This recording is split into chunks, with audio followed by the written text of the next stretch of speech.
তাই না? আমরা কি পড়ছিলাম তোমাদের মনে আছে কি? Urogenital system. Urogenital system. এর মধ্যে কি কি সিস্টেম আছে? Urinary system, genital system. Genital system হবে দুইটা, একটা হচ্ছে মেল জেনিটাল সিস্টেম, একটা ফিমেল জেনিটাল সিস্টেম। আচ্ছা, মেল জেনিটাল সিস্টেমের অর্গানগুলি বলো। টেস্টিস, হুম পেনিস, হুম এপিডিডাইমাস, ভাস হুম ডিফারেন্স, হুম অ্যাক্সেসরি সেক্স গ্ল্যান্ড, হুম ইউরেথ্রা। অ্যাক্সেসরি সেক্স গ্ল্যান্ড কি কি আছে? প্রোস্টেট, হুম সেমিনাল ভেসিকল, হুম আর কাউপার্স গ্ল্যান্ড। হুম হুম হুম আরেকটা আছে। বাল্বোইউরেথ্রাল gland cell. Good, bulbourethral gland. Bulbourethral gland আর কাউপার্স গ্ল্যান্ড একই একই। সেক্ষেত্রে আরেকটা আছে, ইউরেথ্রা যখন ডাইলেটেড হয়ে যায়, মোটা হয়ে যায়, সেটাকে কি বলবো? ইউরেথ্রাল নো এপি নো, ঠিক ইউরেথ্রা না, এটা হচ্ছে ভাস ডিফারেন্সের টার্মিনাল পার্টটা যখন ফুলে যায়, মোটা হয়ে ইউরেটারের কাছাকাছি গিয়ে, নেক অফ দ্য ইউরিনারি ব্লাডারের কাছাকাছি গিয়ে মোটা হয়, একটু ফুলে যায়, সেটাকে কি বলে? ওই গ্ল্যান্ডটার নাম কি? স্যার অ্যাম্পুলা বলে স্যার। হ্যাঁ, অ্যাম্পুলা অ্যাম্পুলা। হ্যাঁ, অ্যাম্পুলা বা অ্যাম্পুলারি গ্ল্যান্ড। অ্যাম্পুলা বা জি স্যার। অ্যাম্পুলারি গ্ল্যান্ড, এইটা। তাহলে ওইটা আমরা শেষ করেছি অলরেডি। এরপরে আজকে আমরা কি করব? Female genital system. Female genital সিস্টেমের অর্গানগুলির নাম বলো কেউ একজন।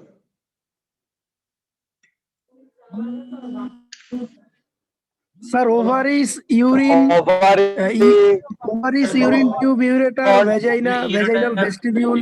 হুম The vagina, তারপরে vaginal vestibule, হুম এরপরে এরপর আরেকটা গ্ল্যান্ড আছে, ডিরেক্টলি কানেক্টেড না, but most one of the important organ. Follicle. Follicle নাকি স্যার? ফলিকল হলো ওভারির অংশ।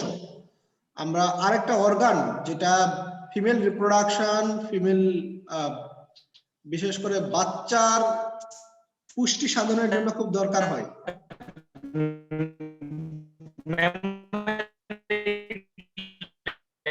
স্যার অমরা, স্যার অমরা।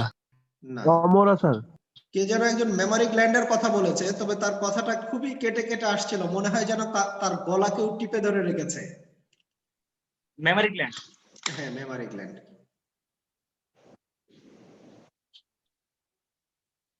মেমারি গ্ল্যান্ড। সো এগুলি মিলেই হচ্ছে ফিমেল জেনিটাল সিস্টেম। আর মজার বিষয় হচ্ছে যে এই চ্যাপ্টারটা তোমাদের জন্য বেশ সহজ, আমি বুঝতে পারছি তোমরা সবই অনেক সহজেই ধরতে পারছো, বুঝতে পারছো। কারণ হলো এই জিনিসগুলো তোমরা অনেকটাই করে এসেছো।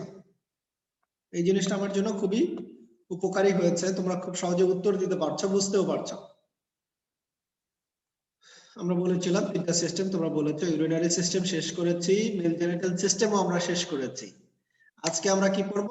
এই যে অনলাইনে আমরা কানেক্টেড আছি কেন? কারণ আজকে আমরা ফিমেল জেনিটাল সিস্টেমটা পড়বো। Female reproductive system or female genital system. Organs তোমরা আগেই বলেছো, ovary, Fallopian tube, uterus, vagina, vulva, clitoris. Clitoris, clitoris অথবা অনেকে বলে ক্লাইটোরিস, খুবই সূক্ষ্ম, খুব ছোট এবং খুবই ম্যাজিক্যাল কিছু কাজ আছে এই ক্লিটোরিসের। আমাকে মনে করিয়ে দিও, আমি তোমাদেরকে এই ক্লিটোরিস সম্পর্কে খুবই কিছু ইন্টারেস্টিং তথ্য দিব। মেবি এটা পরবর্তী ক্লাসে, আজকে না, পরবর্তী ক্লাসে। তাহলে এই যে দেখো, একটা অ্যানিমেলের মধ্যে ফিমেল রিপ্রোডাক্টিভ অর্গানস গুলি কিভাবে সাজানো থাকে, কিভাবে সেট করা থাকে। প্রথমেই দেখো এই যে ওভারি, ছোট্ট একটা ওভারি, খুবই ছোট কিন্তু কম্পারেটিভলি। এরপরে আছে Fallopian tube or uterine tube. এরপরে এসে শুরু হলো ইউটেরাস। ইউটেরাসের তিনটা পার্ট, প্রথমে হর্ন, বডি এন্ড সার্ভিক্স। এরপরে এসে আসবে হলো ভ্যাজাইনা। এই ভ্যাজাইনার একটা অংশ আছে ভেস্টিবুল, টার্মিনাল পার্ট। টার্মিনাল পার্টের যে ওপেনিং এটাকেই ভালভা বলা হয়। আর ওপেনিং এর একটু আগে এখানে ক্লিটোরিস নামে ছোট্ট একটা অর্গান আছে। আচ্ছা, তোমরা বলতে পারবে এটা কোন animal? Sir horse. Sir horse এটা। হ্যাঁ, গুড। এই যে আমরা যদি একটা কাউকে দেখি, যেটা আমরা আমাদের খুব কমনলি আমরা দেখি এবং আমরা অনেক সময় এটাকে কাউকে বেস ধরে, কাউকে স্ট্যান্ডার্ড ধরে বা মার্ক ধরে পড়াই। দেখো একটু কালারিং করে দেখানো হয়েছে যে এই অর্গানগুলি কিভাবে থাকে। এই যে প্রথমে গাঢ় সবুজ, দিস ওয়ান ইজ ওভারি। এরপরে oviduct or fallopian tube or uterine tube. এরপরে আছে ইউটেরাস। এই ইউটেরাসের মধ্যে কিন্তু ফিটাস অর্থাৎ বাচ্চাটা জন্ম নেয়, বড় হয়, এখানে নারিশমেন্ট হয়। তারপর এই যে সার্ভিক্স, এই সার্ভিক্স ওপেন হইলেই বাচ্চাটা জন্মগ্রহণের সময় এই দিক দিয়ে বের হয়ে ভ্যাজাইনা দিয়ে পার হয়ে চলে যায়, মানে পৃথিবীতে চলে আসে সে। আচ্ছা, তোমরা একটু বলতে পারবে এই ভ্যাজাইনার পাশে আরেকটা ওপেনিং আছে, এই ওপেনিংটার নাম কি? এই যে ভ্যাজাইনা যে ওপেন হইলো মানে বাইরে বের হলো। হ্যাঁ হ্যাঁ হ্যাঁ, বলো বলো। Sir urethral orifice. হ্যাঁ, রেকটাল বলতেছেন স্যার। ইউরেথ্রাল অরিফিস একটা হলো। Urethral orifice. হ্যাঁ, গুড। ইউরেথ্রাল অরিফিস হলো উইদিন দা ভ্যাজাইনা, ভ্যাজাইনার ভিতরে। আর ভ্যাজাইনার বাইরে, ভালভার বাইরে আরেকটা ওপেনিং আছে, সেটার নাম কি? কে যেন একবার বলেছে, বলো, আরেকবার বলো বলো। ক্লাইটোরিস। Sir clitoris. ক্লাইটোরিস ভিতরে, স্যার মানে ক্লিটোরিস স্যার। ক্লিটোরিস মানে এই সিস্টেমের অংশই না, অন্য সিস্টেমের অংশ। একটা ওপেনিং আছে পাশাপাশি, আরো কিছু জিনিস এই দিকে বের হয়। ভ্যাজাইনা দিয়ে রেকটাল। হ্যাঁ, রেকটাম কে বলেছে? রেকটাম।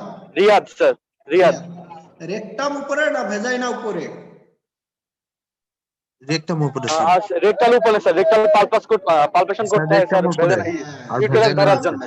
রেকটাম উপরে, এর নিচে হচ্ছে ভ্যাজাইনা। খুবই ইম্পর্টেন্ট, খুবই সেন্সিটিভ দুইটা অর্গান, খুব কাছাকাছি রান করে। তাহলে আমরা প্রত্যেকটা অর্গান একটু ইন ডিটেইলস, ইন ডেপথে যাওয়ার চেষ্টা করি। প্রথমে আমরা ওভারি সম্পর্কে একটু স্টাডি করি। স্যার বলো স্যার একটা কোশ্চেন স্যার। মেহেদী বলো। হ্যাঁ বলো। স্যার এআই যখন করে স্যার, স্যার এআই যখন করে তখন কি স্যার গানটা কি স্যার রেকটাম দিয়ে প্রবেশ করে? আরে রেকটাম দিয়ে যদি প্রবেশ করে সেই এআই ওই সিমেন্টটা যাবে কোথায়?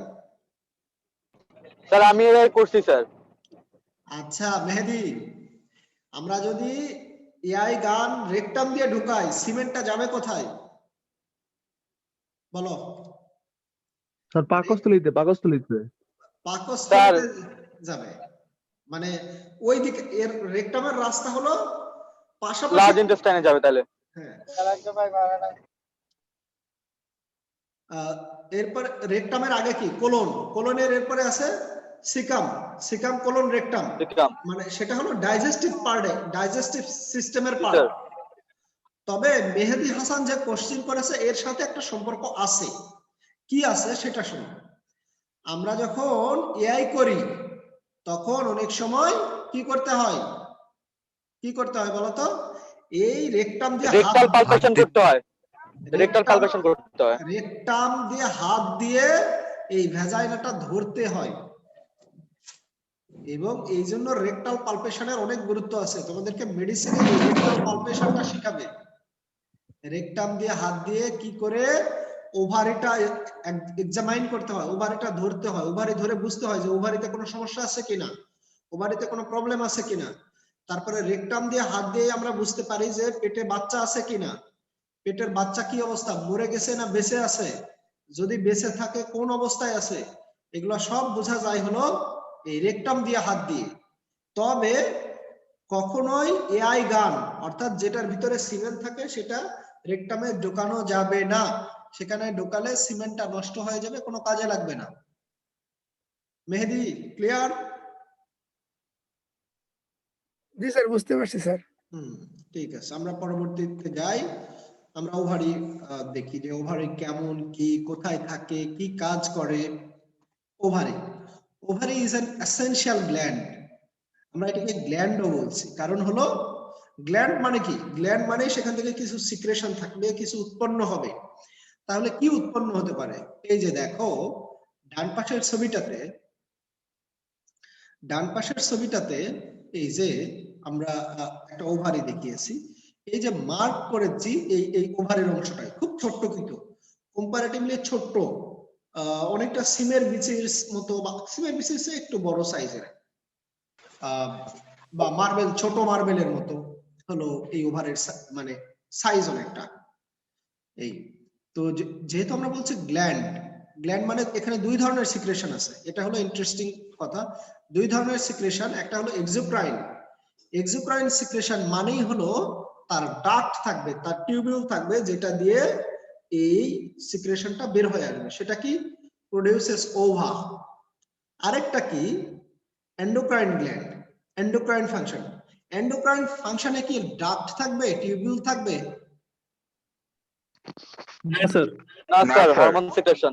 হ্যাঁ, হরমোন যদি না স্যার, ডাক্ট না স্যার, থাকবেন না। হবে স্যার। তাহলে যদি হরমোন সিক্রেশন করে, তাহলে হরমোনটা আসবে কিভাবে, বডিতে কাজ করবে কিভাবে? ব্লাডের সাথে স্যার। ব্লাডের মাধ্যমে স্যার। স্যার ব্লাডের মাধ্যমে প্রবাহিত হবে। গুড। তোমরা যেহেতু এগুলি বোঝো, তো সেক্ষেত্রে আমার জন্য তোমাদেরকে বাকি জিনিসগুলো বোঝানো সহজ হবে। তাহলে এর কি কি হরমোন নিঃসরিত হয় এখান থেকে? কি কি হরমোন আছে? Sir follicle stimulating hormone, luteinizing hormone, এগুলো স্যার। স্যার ইস্ট্রোজেন আর প্রোজেস্টেরন। Sir oestrogen, progesterone. কিন্তু ওভারিতে ওগুলাও আছে।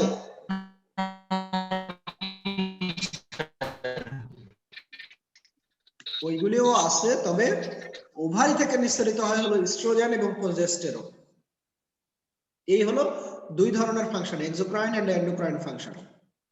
লোকেশন কোথায়? লোকেশন হচ্ছে অ্যাবডোমিনাল ক্যাভিটি। অ্যাবডোমিনাল ক্যাভিটি কিন্তু বেশ বড় একটা জায়গা আর ছোট্ট একটা দাঁড়ায়। তাহলে আমাদের স্পেসিফিক জানতে হবে যে অ্যাবডোমিনাল ক্যাভিটির কোন জায়গায় থাকে। এটা কি বলা হচ্ছে দেখো, abdominal cavity near the midline of the lateral margin of pelvic inlet. Pelvic inlet বোঝো তোমরা? পেলভিক ক্যাভিটি স্যার, বুঝি স্যার। অ্যাবডোমিনাল পরে শেষ ক্যাভিটি যেটা পেলভিক বোনে। হ্যাঁ ঠিক আছে, পেলভিক, আমি জানতে চাচ্ছি pelvic inlet. Pelvic inlet sir নিচের দিকে যেটা স্যার বেস থাকে একটা পেলভিকে, যে দুইটা বোনের সাথে মিলিত হয়, আর কি জানি বলে স্যার, খেয়াল নাই এটা। সিম্ফাইসিস। দুইটা বোন। ক্যাটেলের ক্ষেত্রে স্যার ত্রিভুজাকার যে একটা জায়গা থাকে, ওইটাই তো স্যার সিম্ফাইসিস। সেটা হলো পিউবিক সিম্ফাইসিস বলতে চাচ্ছ? পিউবিক সিম্ফাইসিস না, আমি জানতে চাচ্ছি ইনলেট। পিউবিক সিম্ফাইসিসের কথা বলতে চাইছিলাম। আচ্ছা, ইনলেট বলতে কি বোঝো সেটা বলো আগে। ইনলেট ভিতরের দিকে স্যার, ইনলেট হলো ভিতরের দিকে আর আউটলেট হলো বাইরের দিকে। আরো যদি স্পেসিফিক, ইনলেট মানে স্যার এক নালী আকৃতির বোঝায়। হ্যাঁ হ্যাঁ হ্যাঁ, বলো শাহরিয়ার, বলো দেখি ইনলেট কি বোঝায়? স্যার ইনলেট আসলে একটা বড় জায়গা থেকে ছোট জায়গাতে যদি কোনো লিকুইড যাওয়ার জন্য যে ছোট নালী আকৃতির দেখায়, সেটাকে ইনলেট বলে স্যার। ইনলেট, গুড, অনেকটাই ক্লিয়ার করেছে শাহরিয়ার। মূল কনসেপ্ট হচ্ছে ইনলেট মানে ঢোকার জায়গা, এন্ট্রান্স, আর আউটলেট মানে হচ্ছে বের হওয়ার জায়গা। বোঝা গেছে? তো পেলভিক ইনলেট বলতে আমরা কি বুঝবো? দেখো যে পেলভিক ক্যাভিটি তুলনামূলক একটা বড় জায়গা, তো পেলভিক ইনলেট মানে পেলভিক ক্যাভিটির শুরুর জায়গাটা, এই শুরুর জায়গাটাকে আমরা পেলভিক ইনলেট বলছি। তো পেলভিক ইনলেটের আবার কিছু বর্ডার আছে, উপরের দিকে আছে, নিচের দিকে আছে, দুই পাশে আছে। দুই পাশে হচ্ছে আর্কুয়েট লাইন বলা হয়। এই আর্কুয়েট লাইনের মিড সাইডে থাকে হচ্ছে এই ওভারি, যেটা cranial to the external iliac artery. এখন এক্সটার্নাল ইলিয়াক আর্টারি কোথায় আছে? ওই যে পড়িয়েছিলাম অ্যাবডোমিনাল আর্টারির একটা ব্রাঞ্চ কন্টিনিউয়েশন হয়, এক্সটার্নাল ইলিয়াক আর্টারির ক্রেনিয়ালি থাকবে। সবসময় তোমরা লোকেশনটাকে গুরুত্ব দিবে, বিশেষ করে মেজর অর্গানগুলি, যেটা যেমন ওভারি, ইউটেরাস, তারপরে ধরো টেস্টিস, হার্ট, কিডনি, তারপরে লাংস, ব্রেইন, এই যে মেজর অর্গানগুলি আছে, মেজর অর্গানগুলির লোকেশন অবশ্যই জানতে হবে এবং খুবই স্পেসিফিক জানতে হবে। তুমি একজন ভেটেরিনারিয়ান হতে যাচ্ছ, তোমাকে স্পেসিফিক পয়েন্ট জানতে হবে। হ্যাঁ, এই জন্য প্রত্যেকটা লোকেশন, আমাদের মূল কাজ কিন্তু এটা, লোকেশন, পজিশন, টোপোগ্রাফি, স্ট্রাকচার, আমাদের অ্যানাটমির মূল ফোকাসই কিন্তু এই জিনিসগুলি। এরপরে এসো সাইজ এন্ড শেপ। প্রথমেই বলে রাখি, সাইজ এন্ড শেপ খুবই ভ্যারি করে, বিভিন্ন অ্যানিমেলের ক্ষেত্রে বিভিন্ন রকমের সাইজ শেপ থাকে। যেমন আমরা ডান পাশে একটা ছবি দিয়ে দেখিয়েছি, দেখো কাউ অর্থাৎ গরুর ক্ষেত্রে এটা অলমোস্ট ওভাল শেপ থাকবে। আমরা ঘোড়ার ক্ষেত্রে মেয়ার, মেয়ার তো বোঝো না? Mare female horse sir. Female horse. মেয়ারের ক্ষেত্রে বিন শেপড, আর ইউ এর ক্ষেত্রে আলমন্ড শেপ। আলমন্ড বোঝো তো না? আলমন্ড বোঝো? না স্যার।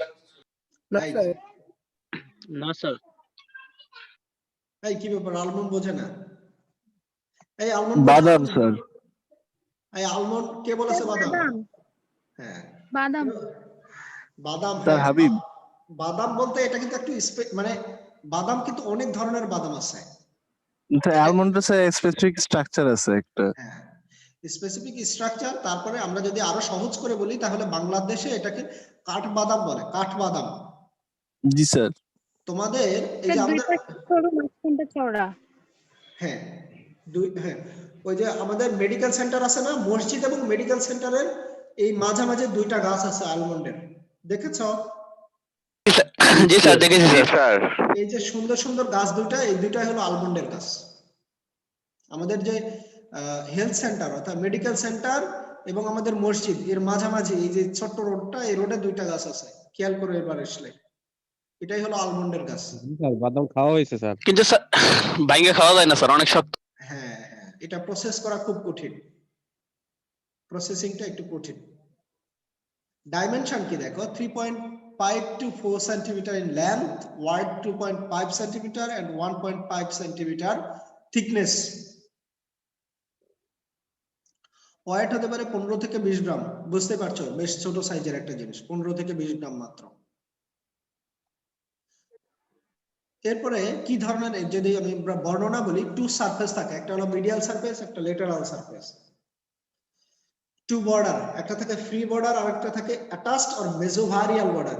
মেসোভারিয়াল হলো এটা connective tissue sheet, connective tissue structure, যেটা ওভারিকে এই বডির ওয়ালের সাথে আটকে রাখে, অ্যাবডোমিনাল ওয়ালের সাথে আটকে রাখে। কারণ এটা তো একটা মার্বেলের মতো, যদি আটকে না থাকতো তাহলে তো কি হইতো, গড়াগড়ি করে বেড়াইতো পেলভিক ক্যাভিটির মধ্যে। এই জন্য এই অ্যাটাচড বর্ডার দ্বারা এটা আটকানো থাকে। এর আরো অ্যাটাচমেন্ট আছে, সেটা পরে বলবো।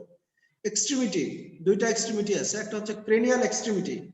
Cranial extremity is connected to the uterine tube, আর caudal extremity is connected to the uterus. মানে কন্টিনিউয়েশন, ইউটেরাইন টিউবের সাথে একদিকে, আরেক দিকে হচ্ছে কর্ডালি হচ্ছে ইউটেরাসের সাথে। স্ট্রাকচার কি, স্ট্রাকচার যদি আমরা একটু দেখতে চাই তাহলে প্রথমে কি বলবো, দেখো কাভার্ড বাই পেরিটোনিয়াম। আমি তোমাদেরকে মনে হয় বলেছিলাম যে পেরিটোনিয়াল কাভারিং দ্বারা অ্যাবডোমিনাল, তারপরে থোরাসিক এবং পেলভিক অর্গানগুলো ঢাকা থাকে। এই যে কানেকটিভ টিস্যু শীট, কিছু সেলুলার স্ট্রাকচার থাকে, কানেকটিভ টিস্যু থাকে, অনেক ফাইবার থাকে বিভিন্ন ধরনের, এগুলো মিলে হলো পেরিটোনিয়াম, এবং পেরিটোনিয়াম দ্বারা এটা কাভার্ড থাকে। এবং হাইলাস থাকে কি, হাইলাস হলো একটু ফোল্ডেড এরিয়া। সবসময় হাইলাস মানে বুঝবে একটা ডিপ্রেসড এরিয়া, যেদিক দিয়ে ব্লাড ভেসেল ঢোকে, নার্ভ ঢোকে, ব্লাড ভেসেল বের হয়, নার্ভও বের হয়, এই জায়গাগুলোকে হাইলাস বলে। হাইলাস কিন্তু আমরা এর আগেও পড়েছি, কোথায়? কিডনিতে হাইলাস পড়েছি, লাংসে হাইলাস পড়েছি, মনে আছে এগুলি?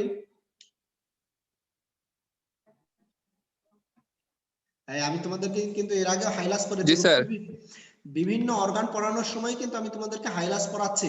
হাইলাসের কমন একটা থিম হলো ইউজুয়ালি এটা একটা ডিপ্রেসড অর একটু একটু একটু গর্ত, ঠিক গর্ত না, হালকা ডিপ্রেস মানে চাপা, একটু ধরো একটা কাদার মধ্যে চাপ দিলে যেরকম থাকে এরকম একটু ডিপ্রেসড, একটু ডেবে যাওয়া অংশ, যেই দিক দিয়ে ব্লাড ভেসেল নার্ভ ওই অর্গানের মধ্যে ঢোকে এবং ওই দিক দিয়েই বের হয়, এটাকে হাইলাস বলে। অনেক অর্গানেই তোমরা হাইলাস পাবে। এরপরে এসো, এর ভিতরের দিকে ইন্টারনালি থাকে টিউনিকা অ্যালবুজিনিয়া, ডান পাশের ছবিটাতে খেয়াল করো। এরপরে এসো, আমরা যদি এটাকে কেটি মাঝখানকে সেজিটাল সেকশন বলে, আমরা যদি মাঝখানে সোজা করে কাটি এটাকে বলবে সেজিটাল সেকশন। এই সেজিটাল সেকশন করলে আমরা দুইটা স্ট্রাকচার পাবো, একটা হলো কর্টেক্স আর একটা হলো মেডুল্লা। কর্টেক্সে কি থাকে? কর্টেক্সে থাকে কর্টিক্যাল স্ট্রোমা, যেটা বেসিক্যালি কানেক্টিভ টিস্যু থাকে, ওভারিয়ান ফলিকল থাকে। স্ট্রোমার মধ্যে কি কি আছে দেখো, এছাড়াও এই আমার ডান পাশের ছবিটাতে খেয়াল করবে, এই যে দেখো প্রিমোর্ডিয়াল ফলিকল, এরপরে আছে প্রাইমারি ফলিকল, এরপরে গেল ডেভেলপিং ফলিকল, এরপরে আসবে সেকেন্ডারি ফলিকল। এর মধ্যে সেকেন্ডারি ফলিকলও আছে, এবং সেকেন্ডারি ফলিকল একটা পর্যায়ে গিয়ে ultimately tertiary, Graafian or mature follicle হয়, এবং এই ফলিকল থেকেই কিন্তু আলটিমেটলি ওভা বের হয়ে আসে, যেটা ফিমেল গ্যামেট, যেটা মেল গ্যামেট অর্থাৎ স্পার্মের সাথে মিলে যায়, এবং এটা যখন ম্যাচিউর হয় তখনই একটা সময়ে ওভা ফেটে বের হয়ে আসে। এই যে দেখো এই ছবিটা, ওভাটা পেটে মানে বের হয়ে আসে, ওভারি ফেটে ছিদ্র হয়ে বের হয়ে আসে। এটা কিছু ইয়ে আছে, মেকানিজম আছে, সেটা আমরা তোমাদের আশা করি এমব্রায়োলজিতে পড়াতে পারবো, এমব্রায়োলজি বা পরবর্তী ক্লাসে পড়াতে পারবো আমরা। এই যে এটা হলো মূলত হলো কর্টেক্স, আর সেন্ট্রালি থাকে হলো কি, এই যে দেখো মাঝখানের যে জায়গাটা, এখানে থাকে তো মূলত connective tissue, blood vessel and nerves. Nerves এখানে একটু ইয়ে আছে, এটা নার্ভস। নার্ভস অ্যাটাচমেন্ট কি? অ্যাটাচমেন্ট হলো, একটু আগে তোমাদেরকে বলছিলাম, যদি ওভারিটা পেলভিক ক্যাভিটি সরি অ্যাবডোমিনাল ক্যাভিটির মধ্যে অ্যাটাচ না থাকতো তাহলে এটা গড়ে বেড়াইতো মার্বেলের মতো, যেহেতু ওভাল শেপ গড়ে বেড়াতো। তো কি আছে এর অ্যাটাচমেন্ট আছে ওভারিয়ান লিগামেন্ট। এই যে দেখো এটা একটা ওভারি, এটা ওভারিয়ান লিগামেন্ট ব্রড লিগামেন্টের মাধ্যমে ইউটেরাসের সাথে অ্যাটাচ থাকে। আর কি থাকে? মেজোভারিয়ামের মাধ্যমে ডরসাল অ্যাবডোমিনাল ওয়ালের সাথে অ্যাটাচ থাকে। এগুলাই হচ্ছে অ্যাটাচমেন্ট। সাপ্লাই কি আছে? ওভারিয়ান আর্টারি দ্বারা এর ব্লাড সাপ্লাই হয়, আবার ovarian plexus of autonomic nerve দ্বারা এর নার্ভাস স্টিমুলেশন সে রিসিভ করে অথবা বের করে দেয়।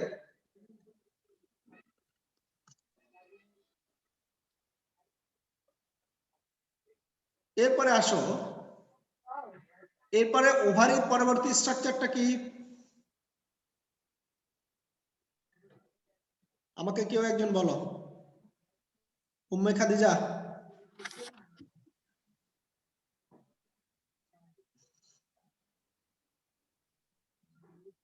উম্মে খাদিজা বলো। Sir uterine tube sir. Good, uterine tube. Umme Khadija কই?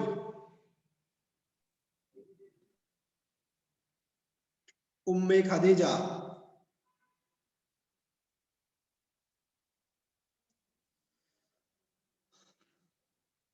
খাদিজা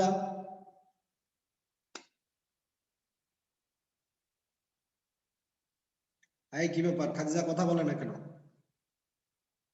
তানিয়া, জি স্যার। খাদিজা কথা বলে না কেন?